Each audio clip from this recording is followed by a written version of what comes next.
Maka betul ketika beliau sampaikan, semua umatku masuk surga. Semua umatku masuk surga. Kullu ummati yadkhulunal jannah. Sesungguhnya setiap umatku mereka semuanya masuk surga. Kata Rasulullah, illa man aba, kecuali yang nggak mau. Para sahabat kaget, emang ada yang nggak mau ya Rasulullah? Ada, kata Rasulullah. Siapa? Mereka yang menolak sunnah-sunnah saya. Mereka yang tidak menyukai sunnah-sunnah saya. Apa maksudnya sunnah? Pilihan-pilihan yang saya buat dalam hidup saya. Sehingga ketika mereka tidak menepati itu, ya tidak ada hak bagi mereka surganya Allah. Karena surganya Allah itu dikunci di umat akhir zaman. Surganya Allah itu terkunci bagi umat akhir zaman kecuali mereka yang punya segala sesuatu seperti Rasulullah.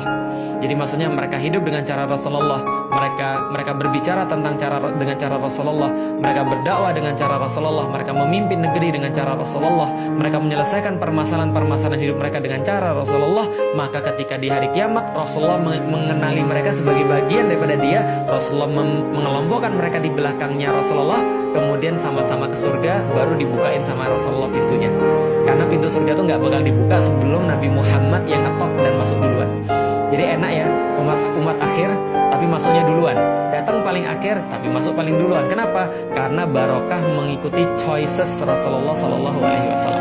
Life is choice. Kalau Anda milih kemudian kayak Abu Jahal, Anda berakhir di tempat sama kayak Abu Jahal. Kalau Anda milih kayak Abu Lahab, Anda jadi kayak Abu Lahab. Kalau seandainya Anda milih kayak Rasulullah, Anda berada di posisi kayak Rasulullah. Minimal Anda milih kayak Abu Bakar, Anda milih kayak Umar, Anda milih kayak Utsman, Anda milih kayak Ali bin Abi Thalib.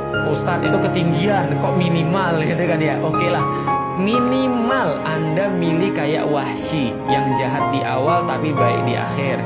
Minimal Anda milih kayak Abu Sufyan yang dulu memerangi Rasulullah kemudian bisa untuk membela Rasulullah SAW. Masih ketinggian juga. Ya sudahlah, minimal Anda kayak ulama-ulama yang ada di Indonesia. Ketinggian juga. Minimal Anda mencintai mereka. Minimal Anda suka dengan para ulama. Minimal Anda nggak bantah dengan para ulama.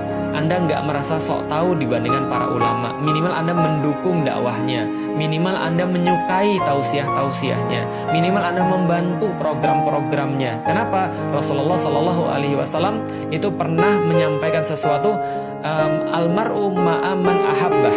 Sesungguhnya seorang manusia itu bersama dengan seseorang yang dicintainya. Maka kemudian waktu itu sahabat yang mendengarkan hadis ini berkata, ya Rasulullah, maka saksikanlah aku mencintai engkau ya Rasulullah, aku mencintai Abu Bakar ya Rasulullah, aku mencintai Umar ya Rasulullah, walaupun aku tidak bisa beramal seperti mereka. Maka kata Rasulullah, engkau bersama dengan orang-orang yang kau cintai.